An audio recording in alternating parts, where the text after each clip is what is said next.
Bueno, vamos a empezar puntual. Yo a partir de ahora, bueno, voy a hablar del tema, por ahí después podré saludar a los que sigan llegando. Como dije, el tema elegido es, hablemos sobre el psicoanálisis, de qué se trata, y es un tema que me pareció interesante porque de una u otra manera venimos hablando o abordándolos de este lugar, los temas que tratamos, pero mucha gente no sabe en realidad de qué se trata, digamos, la práctica psicoanalítica, ¿no? Bueno, vamos a tratar someramente, porque es muy amplio, pero de hacer como un recorte y poder ser un poco más clara por ahí en relación a lo que se refiere. Bueno, por empezar, es una práctica que fue creada, lo habrán escuchado hablar obviamente, por Sigmund Freud, que dicen que es el padre del psicoanálisis, obviamente, porque él lo creó cerca del año 1896. Alrededor de esa fecha, él era neurólogo austríaco y se dedicó a utilizar esta técnica, creó esta técnica, que es una técnica a través de la cual el paciente y el analista recorren un camino juntos, haciendo como una reconstrucción de la vida del paciente. Bueno, esto dicho poéticamente, no es tan lineal ni tan así. A ver, se lo define muchas veces como el arte del psicoanálisis. ¿Por qué se dice que es un arte? Porque a través de la palabra, que es un recurso privilegiado, que es un instrumento fundamental, se intenta de alguna forma encontrarle sentido a lo que lo aqueja o a lo que le adolece al paciente que llega al consultorio. Saludos, Mariela. De esto se trata entonces, de a través de la palabra como instrumento encontrarle sentido a lo que aqueja al paciente o a quien llega a la consulta. En realidad, para esto se tienen que dar distintos elementos, podríamos decir, ¿no? Para que alguien llegue a consulta. Por lo general, digo, para iniciar un tratamiento, uno de los aspectos es preguntarse el paciente, o yo en este caso si fuese el paciente, ¿por qué me pasa lo que me pasa, no? A ver, muchas veces llegan pacientes diciendo, por ejemplo, vamos a remitir ejemplos como para que sea más gráfica, bueno, a mí me angustia mucho la situación de que yo no consigo trabajo y cuando consigo trabajo, al poco tiempo lo pierdo, ¿no? Y bueno, ¿y cuánto hace que esto le sucede? Y me sucede toda la vida, ¿no? Desde que empecé a trabajar, a mis 20 años, tengo 40, siempre me pasó lo mismo. Bueno, fíjense en que ahí hay algo del orden de la repetición que genera displacer, que seguramente angustia. Hay una pregunta, porque él llega preguntándose y seguramente tiene una hipótesis al respecto. Aparte de tener una hipótesis de por qué puede ser esto, es necesario que esté implicado en la pregunta. ¿Por qué me pasa esto? ¿No? Porque, a ver, hay quien puede decir, me pasa esto y estoy angustiado y vengo para poder resolver lo de mi angustia, pero realmente en tal lugar pasó tal cosa, ¿no? Y me dijeron que no fuera más, en tal lugar eran malhumorados, digo, es como poner todo el tiempo mi problemática afuera, ¿no? Responsabilizar a otros. Es necesario para que alguien se implique en un análisis y en una práctica terapéutica que uno se implique en lo que le pasa, que la pregunta también involucre, bueno, ¿qué pasa o qué me pasa a mí o qué tengo que ver yo en esto que me sucede o que se repite? Por ejemplo, otro caso, si un paciente dice, bueno, la verdad, yo me encuentro solo porque me peleé con mis hermanos tiempo atrás, con mis padres el mes pasado, en el trabajo no tengo compañeros porque me llevo muy mal. Bueno, hay dos opciones, o que piense que es desafortunado y le eche la culpa al destino, como muchas veces sucede, o que realmente se empiece a preguntar, bueno, ¿qué pasará que en realidad con todo el mundo tengo conflictos? Algo debo hacer, por ahí sin darme cuenta, algo debo generar, ¿qué tengo que ver en esto? Bueno, sí o sí es una condición sine qua non para que pueda iniciarse un tratamiento, que uno se puede involucrar en la pregunta, ¿no? ¿En qué tengo que ver yo en esto que me aqueja o que padezco? Algo tengo que ver. Por ahí no tengo la respuesta. Puedo tener por ahí una posible hipótesis, suponer que tiene que ver con una cosa o no saber, pero sí el elemento de la angustia, el interrogante, el padecimiento, seguramente aparece. En general, cuando alguien llega al consultorio, llega obviamente de alguna manera padeciendo, podríamos decir, ¿no? En mayor o menor medida. Quizás algunas veces no, con interrogantes o queriendo resolver ciertas cuestiones, pero sí algo del orden me refiero que es del displacer. Nadie llega a consultar y dice, bueno, vengo a hacer terapia porque la verdad tengo una vida, siento que resuelta. No, en general siempre hay algo que uno quiere resolver. Por otro lado, este proceso terapéutico o esta técnica de psicoanálisis que dijimos que el creador fue Sigmund Freud, podemos decir que es un proceso terapéutico, ¿no? No es algo mágico, no es algo rápido, sino es un proceso que lleva tiempo a través del cual se intenta comprender al ser humano, no solo desde la descripción, digamos, de todas las conductas que son observables, sino también de la integración de aspectos subjetivos vivenciales, ¿no? Es decir, es mucho más profundo. Intenta resolver los problemas emocionales, psicológicos de las personas, pero teniendo en cuenta todos los recursos, la fantasía, los pensamientos, las emociones. Es como que todo cobra un sentido distinto en el marco de un consultorio, ¿no? Muchas veces lo dicho fuera del consultorio y dicho lo mismo dentro tiene otra connotación, otra lectura, ¿no? Porque es un ámbito muy particular donde vamos a ver que interfiere algo del orden necesario, que es la transferencia. Vamos a ver después con qué tiene que ver. Este proceso terapéutico lo que ayuda al paciente es entender que el daño que lo aqueja siempre tiene que ver con un conflicto interno, ¿no? Como este ejemplo que damos de alguien que reiteradamente no conserva sus trabajos y los suele perder.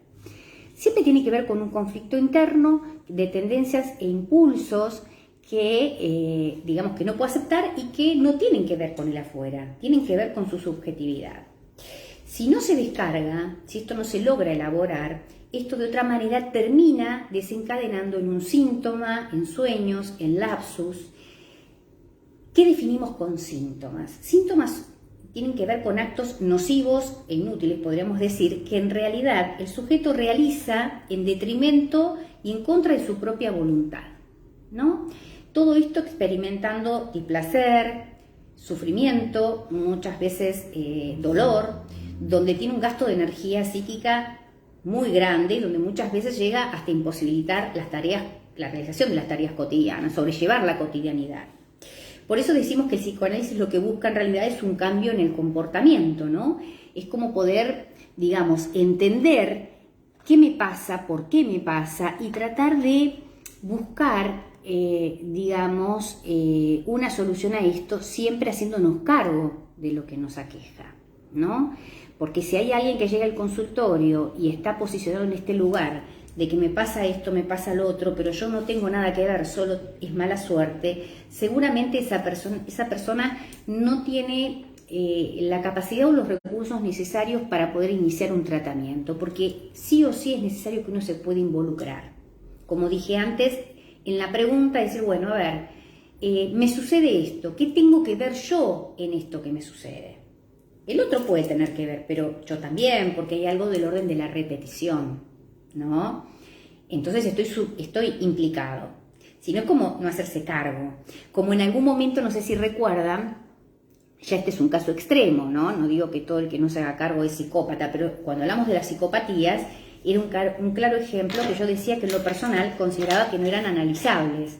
¿Por qué? Porque son personas que en realidad nunca se hacen cargo de lo que les sucede, ¿no? Siempre la responsabilidad es de los otros. Entonces, desde este lugar, bueno, es una persona que en realidad no es tratable, no es analizable desde mi perspectiva, porque para inicialmente poder generar un cambio tengo que involucrarme.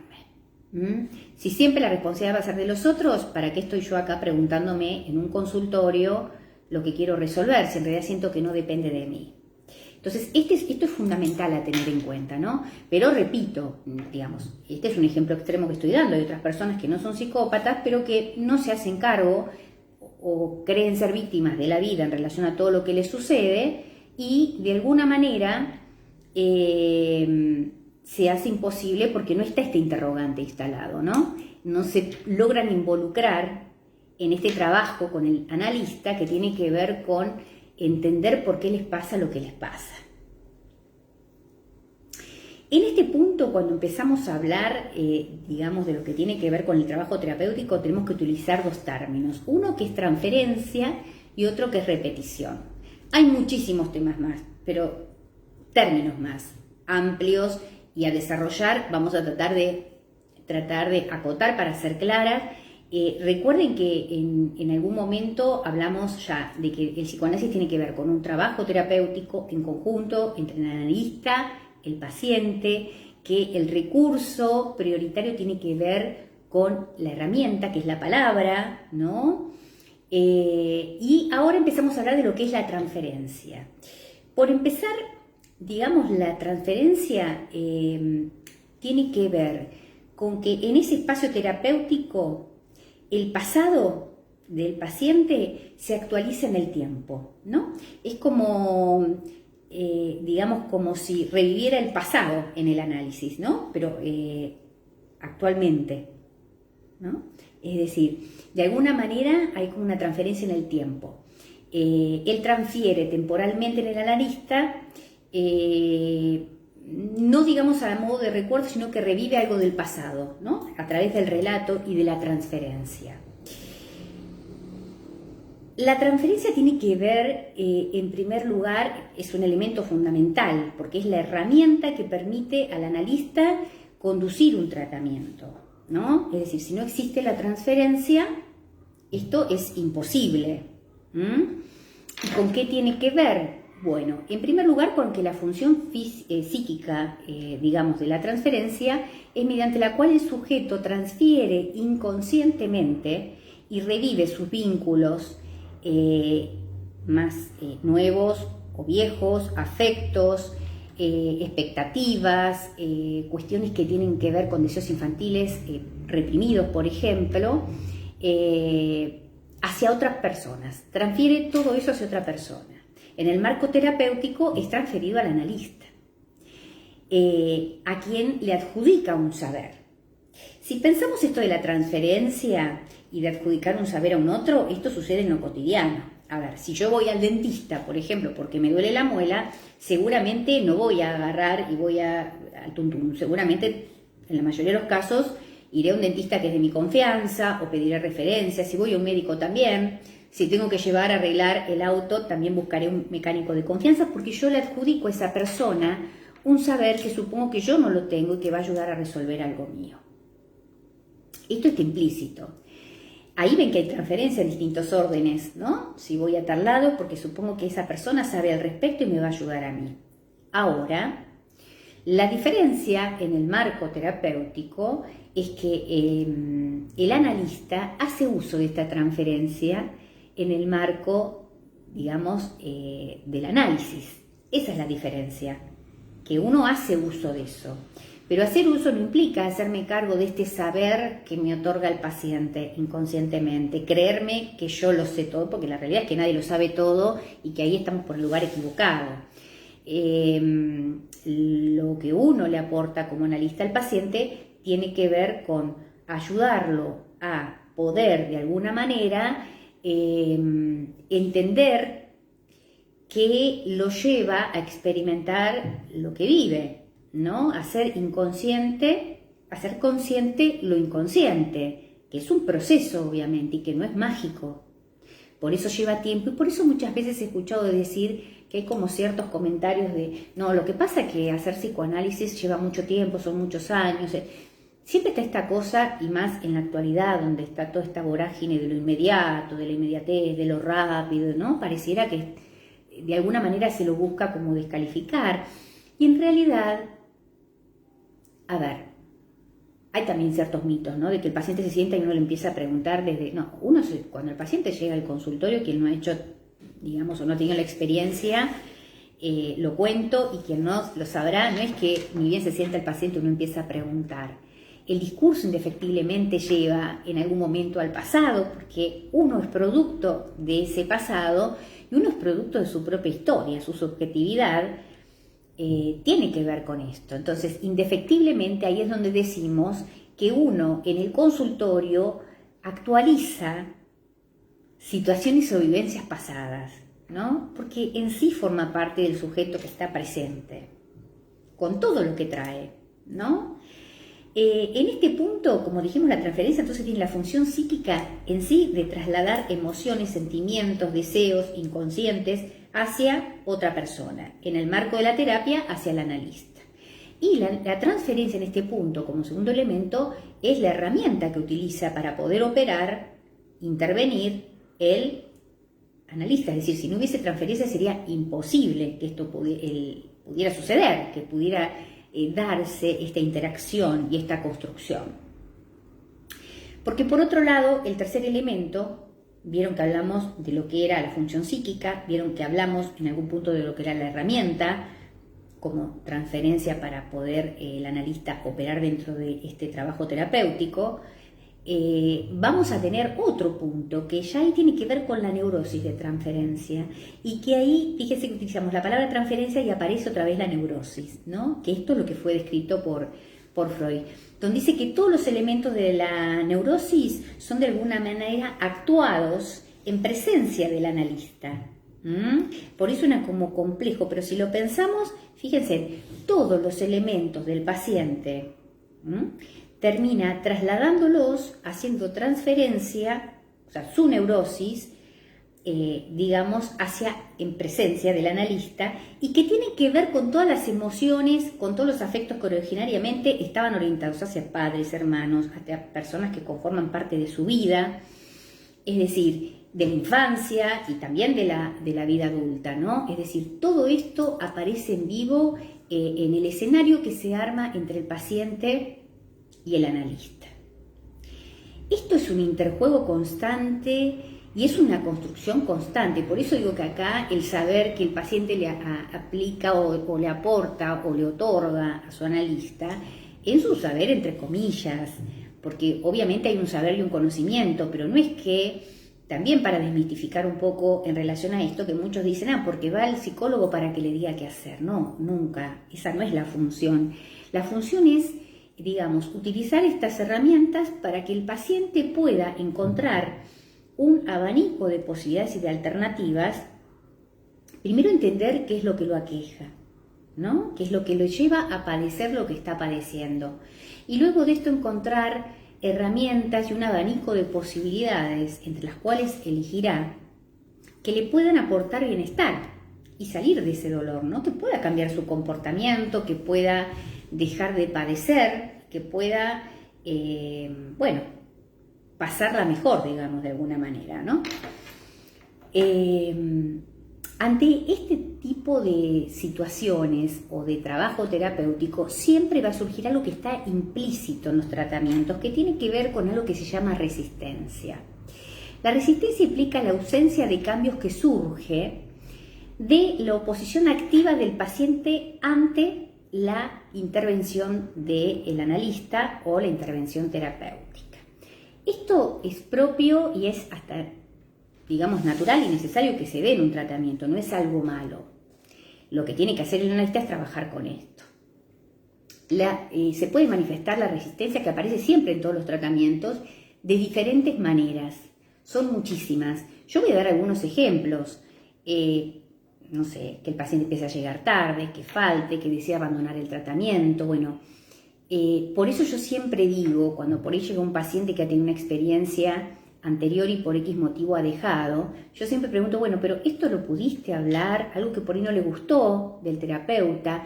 Digo, la importancia de poner en palabras, porque muchas veces esto no tiene que ver con la figura del analista, esto tiene que ver con parte del tratamiento.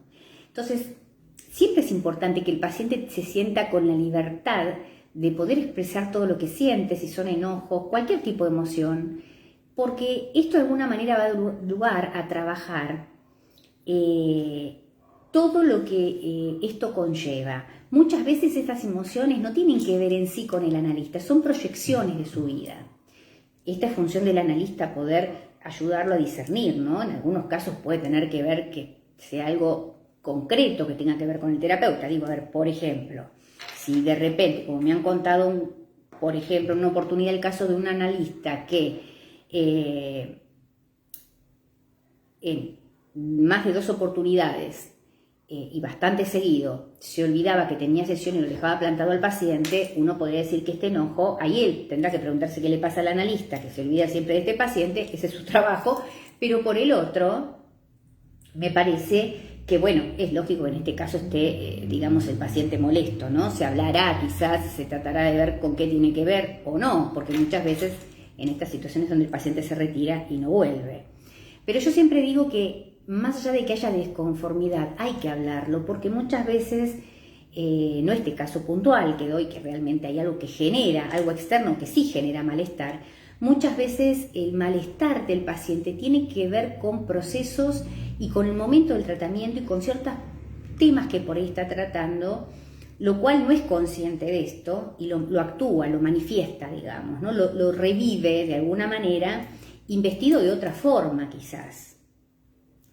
Ahora, no todos los pacientes que llegan tarde es porque tienen resistencia ni los que quieren abandonar el tratamiento. Por eso dije que pueden ser algunos de los ejemplos o formas de resistencia, pero no todos los que tienen. Cada caso es diferente y es una evaluación diferente, ¿no? Cada ser humano, cada paciente es diferente a otro y por eso es tan importante la escucha. No es que hay una técnica y regla para todos. Cada historia es personal.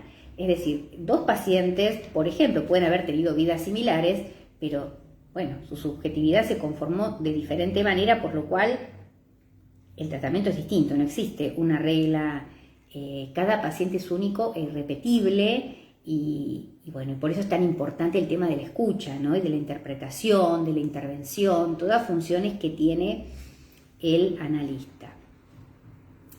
Por eso es tan importante esto de la resistencia. Siempre aparece, es natural que aparezca, porque esto quiere decir que se está trabajando.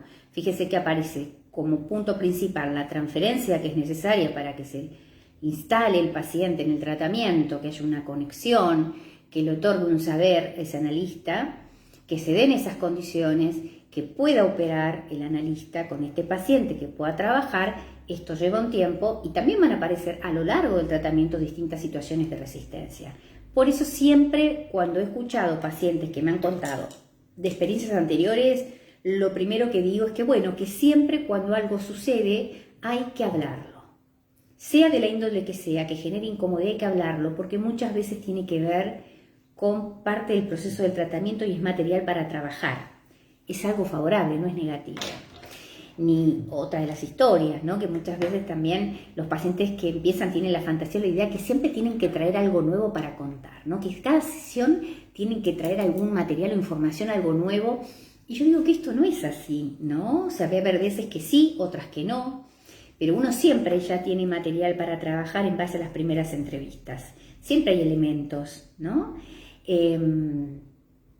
Por otro lado, no solo siempre hay algo que tengan que traer como novedad o algo nuevo, como también puede suceder que no siempre tengan ganas. De hecho, lo lógico es que algunas veces sí, otras no, lo cual no implica que haya que mantener una continuidad, porque yo digo que esto es como si pensáramos en tomar una medicación. Uno los resultados lo ve con la continuidad. Si yo voy al médico porque tengo anginas y me dice que tengo que tomar un antibiótico cada 8 horas, y yo decido tomarlo cada 12, seguramente no voy a tener los mismos resultados. Entonces, con ganas o sin ganas, debo hacerlo porque tengo que creer y entender que esto es necesario. Muchas veces, cuando justamente los pacientes sienten que por ahí era un día más, es cuando por ahí empiezan a fluir cosas muy interesantes y resultan ser las sesiones más constructivas, ¿no?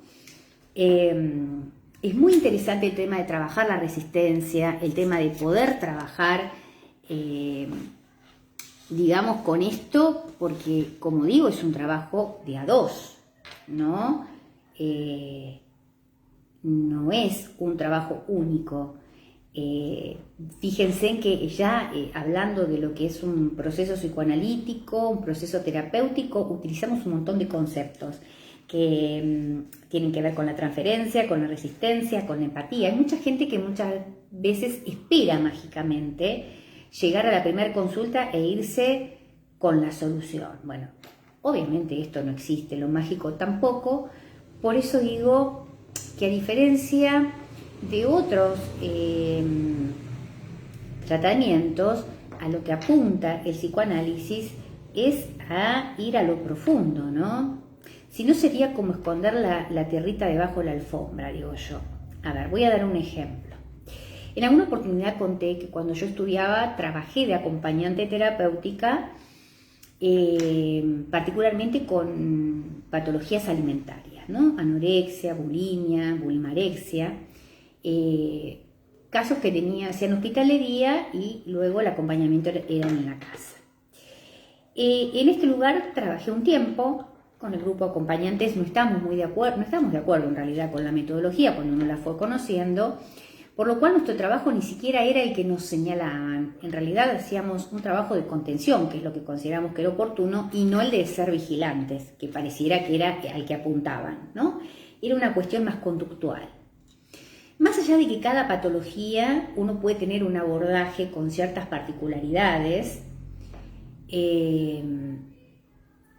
digamos, teniendo una formación psicoanalítica, obviamente estaba lejos de esto, ¿no? De lo que yo veía como, por ejemplo, a ver, vayamos al caso de pacientes con anorexia, quizás una de las indicaciones era poner candado a la heladera, bulimia, que sabemos que son las personas que comen de manera compulsiva. La solución, entre comillas, a este síntoma era ponerle candado a la heladera. Vamos a un ejemplo extremo. Bueno, obviamente esto no es así, porque en algunos casos, bajo la presión, la coerción, disminuían los síntomas. La realidad es que nunca se resolvía la problemática. Esto es cuando digo esconder la tierrita debajo de la alfombra, porque a veces los síntomas aparentemente cedían, pero se trasladaban a otra cosa. Por ahí terminaba la compulsión con la comida, pero podía ser con el cigarrillo, podía ser con el alcohol. El síntoma se desplazaba. Es decir, ahí no había una resolución. Y de hecho no es casualidad que recuerdo que solo eran espacios grupales, los cuales trabajaban, que no está mal porque muchas veces sirven de contención, pero no había trabajo terapéutico individual para entender en esa persona qué se puso en juego para llegar a esa situación que le generaba compulsión. El por qué ahí no aparecía. Aparecía el de ahora el más sin mirar para atrás, lo cual es imposible. Somos un producto y resultado del pasado, y muchas veces en estas cuestiones donde aparecen problemáticas, la única manera de poder salir y de poder resolverlo es elaborarlas. Y uno lo puede elaborar a partir de enfrentar las situaciones, a partir de elaborarlas, a partir de un trabajo terapéutico. Bueno, ahí donde uno elabora no repite. Y si uno no logra elaborar ciertas cuestiones, lo único que tiene garantizado es la repetición de un síntoma o el desplazamiento, ¿no? Podríamos pensar, un ejemplo, alguien que tiene problemas con las drogas, quizás bajo ciertas técnicas de coerción, podríamos decir, o ciertos tipos de tratamiento con otras características, no hablo ninguno en particular. Me parece que cada uno es libre de elegir. Yo hablo de lo que considero que es más oportuno. Si uno no se pregunta por qué motivo llega a, por ejemplo, tener una adicción, bueno, es difícil poder resolver. Posiblemente se pueda, bajo ciertas formas, anular ese tipo de adicción, por ejemplo, a las drogas, pero después la recaída es en otro tipo de patología. Entonces, por eso digo que es tan importante el trabajo analítico, ¿no? Porque esto lleva a poder entender y comprender por qué motivo me pasa lo que me pasa, siempre involucrándonos, como dije anteriormente. Fíjense en que aparece trabajo terapéutico, la palabra transferencia, la palabra resistencia, empatía, el saber, ¿no? Que se le adjudica al terapeuta, que siempre digo que obviamente los pacientes nos adjudican un saber. Yo recuerdo, pero uno no se lo tiene que creer literalmente, ¿no? Porque no es que tenemos un saber absoluto, nadie lo tiene en realidad. Si uno lo cree, entonces ahí vamos mal. Porque uno lo que tiene que hacer uso de esto es para dar herramientas de trabajo y para que el paciente pueda evolucionar. Yo recuerdo una vez que saliendo del consultorio, una paciente, una señora mayor, le estaba abriendo la puerta y se detiene y me dice: qué feliz que debe ser usted, debe tener su vida resuelta, debe saber qué hacer en todos los casos y debe vivir plenamente, ¿no? Como que una vida perfecta. Entonces le dije: ¿usted cree que al dentista nunca le duele la muela? A ver, me parece que es la realidad, ¿no? Y digo esto porque lamentablemente en todo lo que tiene que ver con el trabajo terapéutico, como pasa en las distintas profesiones, bueno, hay quienes por ahí se ubican en el lugar que corresponde y hay quienes realmente no, ¿no? Que, digamos, si alguien como un lugar de analista se cree en el lugar de saber absoluto, bueno, lamento porque hay algo que no va a funcionar, ¿no? Esto sería como pensar en las anteproblemáticas, en las soluciones mágicas y que alguien le va a dar a uno el poder. Esto es creerse algo que no es. O sea, ese saber tiene que ser utilizado con respeto por el analista, entendiendo las propias limitaciones que todos tenemos, porque uno lo que termina haciendo es acompañando al paciente, ¿no? El analista hace camino con el paciente, acompaña, no hace por el paciente, ¿no? Esto para desmitificar cuando dicen que el analista dice lo que hay que hacer. No. En casos extremos el analista puede sugerir o indicar. Estamos hablando de situaciones puntuales y demás. Lo demás es un trabajo que hace el paciente. Fíjense que es muy común, me ha pasado, ¿no? Esta cosa de escuchar muchas veces, y ustedes también, de gente que habla y dice no, porque, por ejemplo, una pareja que está en conflicto o alguien que está en conflicto con su pareja y si empezar terapia, no, porque si vas a terapia te vas a terminar separando. No. Si a esa persona se separa es porque en realidad ya estaba mal, no es a consecuencia de su análisis o como responsable su terapeuta, que dicho vale de paso, esto lo escucho con frecuencia, al contrario, muchas veces lo que sucede, o cuando hacen terapia de pareja, es que una pareja va, porque por ahí intenta y no lo logra y se separa, lo que puede hacer, sea que vayan de manera individual o la pareja a hacer una terapia y decide separarse, es que lo puedan hacer en buenos términos. Pero no es que la terapia en sí lo que va a provocar es una separación. Lo que va a permitir es que pueda verse con más claridad cuestiones que a veces se ven opacadas desde la propia subjetividad, ¿no? Un tercero que aparezca, en este caso por ahí con una pareja, como un oyente y un interlocutor que a veces colabora esto. Ahora, también sucede cuando alguien hace terapia de un modo individual y está en una situación de crisis, esa persona que es el analista también aparece como interlocutor y como un oyente válido. En realidad es el paciente quien se escucha desde otro lugar a partir de las intervenciones, pero el analista no le dice por ahí nada distinto de lo que está diciendo él. Lo que puede hacer es abrir el panorama, ¿no? Despejar.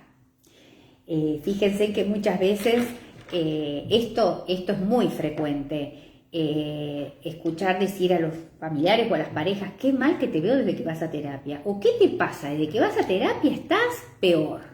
Bueno, estas son frases clásicas, ¿no? Porque claro, ¿qué pasa? En el andamiaje del trabajo terapéutico es muy movilizador, obviamente la persona empieza a hacer movimientos, cambios, poner límites y demás. Bueno, esto genera una desestabilización.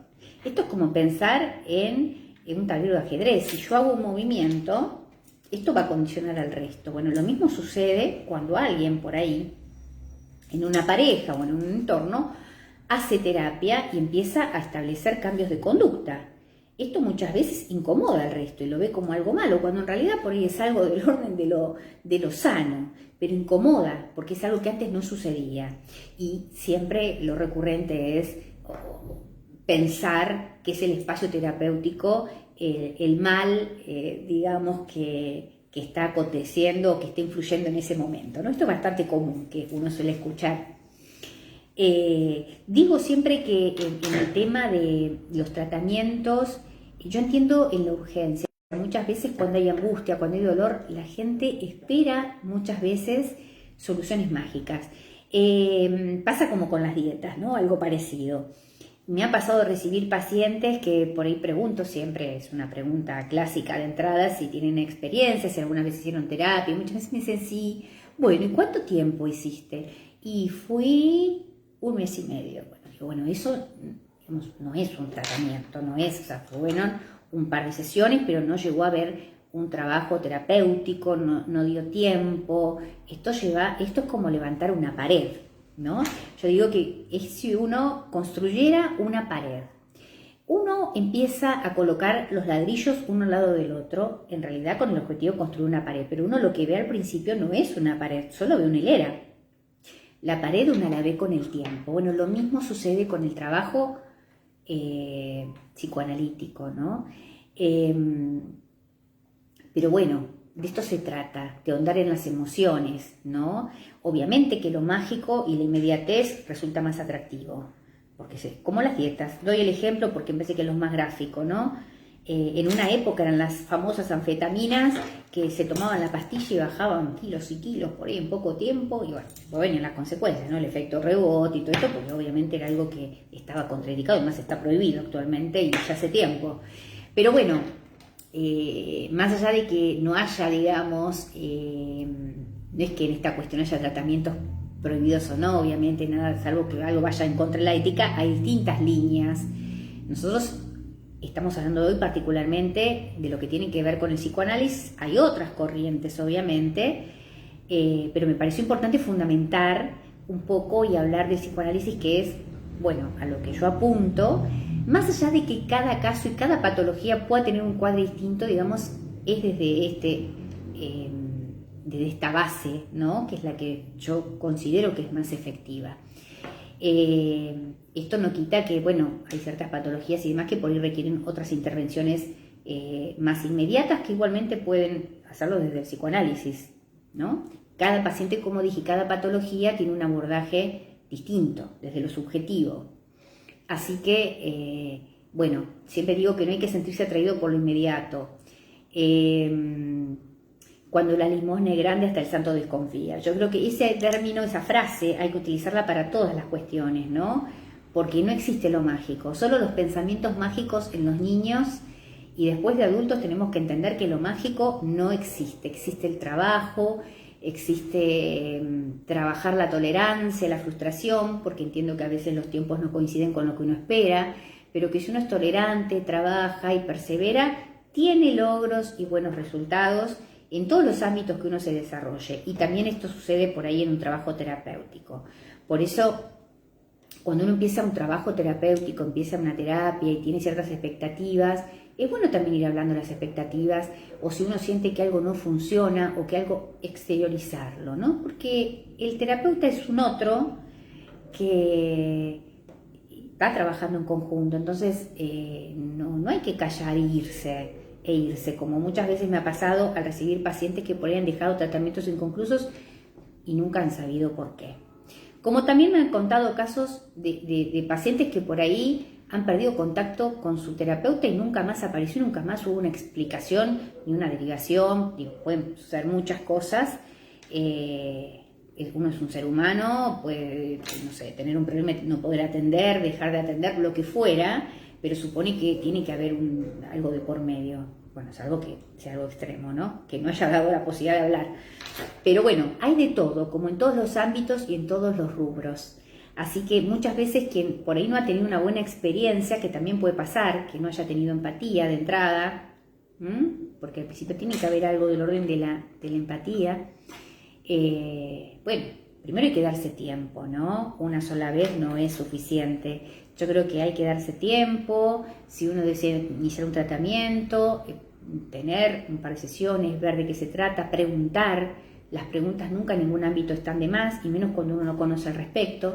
Así que bueno, de eso, bueno, yo digo de eso como si fuese tan simple se trata, pero la idea era más o menos poder hablar un poquito de esto, y ahora quiero interactuar con ustedes. Voy a cortar acá porque si no, no nos va a dar el tiempo. Recuerden que a partir de la semana que viene vamos a tener una invitada.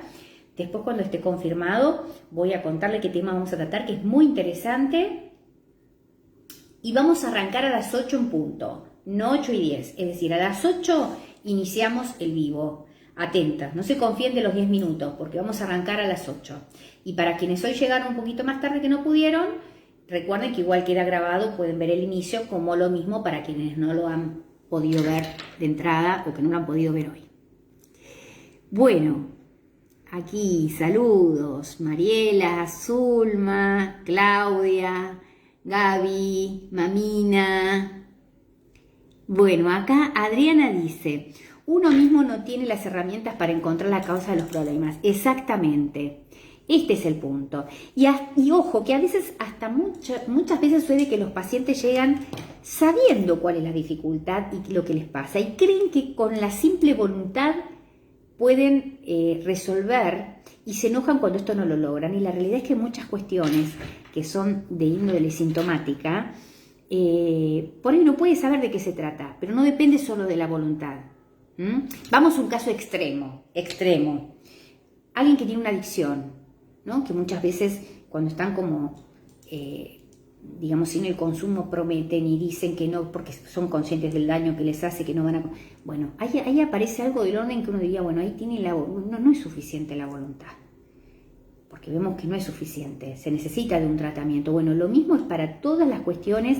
Hay gente que es consciente, pero no lo puede revertir y necesita de este soporte y acompañamiento terapéutico, donde ahí el que hace, como dije, el analista acompaña, va con el paciente, no es que hace por el paciente, el que hace es el paciente, es un trabajo personal. Claudia dice, por suerte cada vez hay más información sobre la importancia de recurrir a la ayuda profesional. Es verdad, se habla mucho más de esto que en otras épocas. Bienvenido Néstor, bienvenida Sonia, María Teresa. Bueno, acá dice Adriana, culpar al profesional es no hacerse cargo de las propias cuestiones. Sí, bueno, esto resulta a veces muy gracioso, pero es muy recurrente a lo largo de los años, que cada vez que empieza a haber movimientos o donde los pacientes comienzan a plantear cuestiones concretas, bueno, ahí aparecemos nosotros como los responsables. En vez de por ahí, si es una dificultad de pareja, por ejemplo, la pareja pensar, y bueno, me está planteando esto que antes no me lo planteaba, bueno, ¿será que algo de lo que hago le está molestando y tiene razón, ¿no? Podría ser una pregunta, un involucrarse. Bueno, muchas veces no, la culpa es del tercero, en este caso de los analistas. Pero esto es muy recurrente, como también esto que habrán escuchado, lo de la típica frase que si van al analista se terminan separando, ¿no? Y siempre digo, no es la idea, no es seguramente lo que sucede muchas veces en muchas parejas que, ojo, muchas parejas que por ahí van a terapia logran superar las crisis y otras no, es porque ya la pareja estaba en un punto que no tenía retorno. Así todo es favorable porque permite que por ahí se puedan separar en buenos términos o en mejores condiciones, donde no terminen de destruir lo que queda, ¿no? Más en el caso de que cuando hay hijos, ¿no? Que tienen que seguir en contacto de por vida.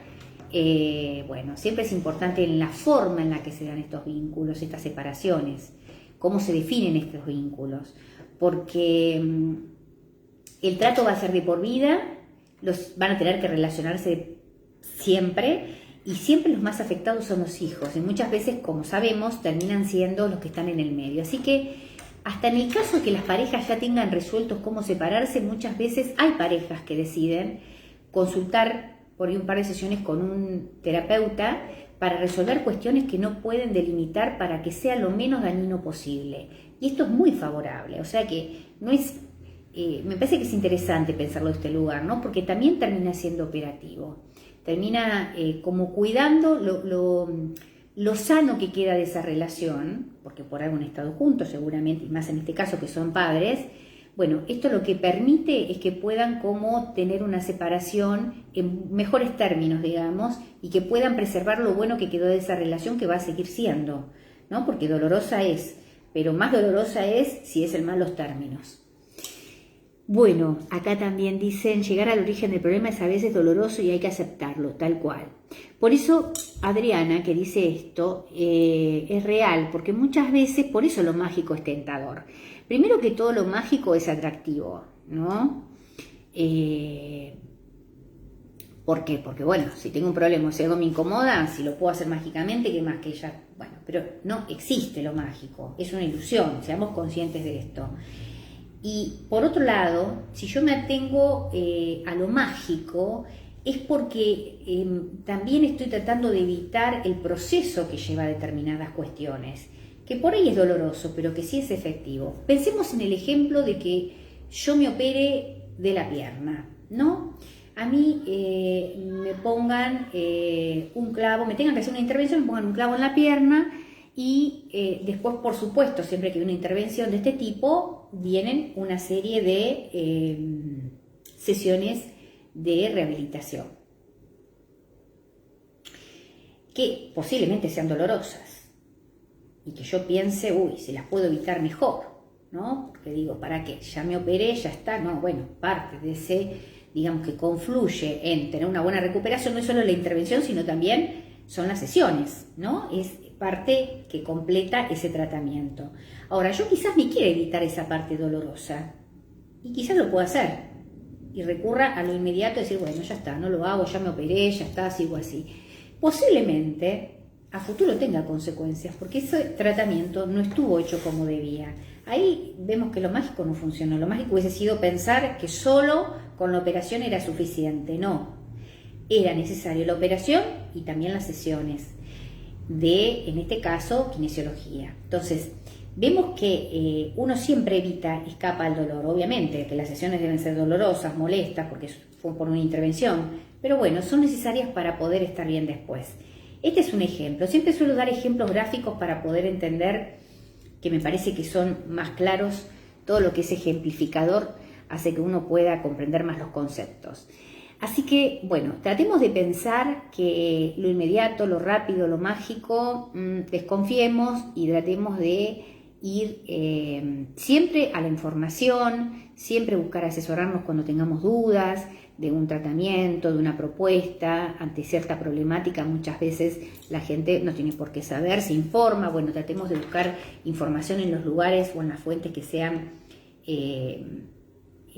respetadas, y tratemos de alejarnos de las respuestas o de las soluciones mágicas, porque no existen. Solo existe todo lo que tiene que ver con un trabajo, lo que tiene que ver, desconfíen de lo mágico. Todo lo que tenga que ver con que uno se involucre, con que pueda trabajar lo que lo aqueja y demás, bueno, llevará un poco más de tiempo, pero seguramente son buenos resultados. De otra forma, estaríamos haciendo lo que hacemos en vano. Y lo rápido a veces sale caro, tiene un costo alto. Y no hablo de lo económico, hablo de las consecuencias.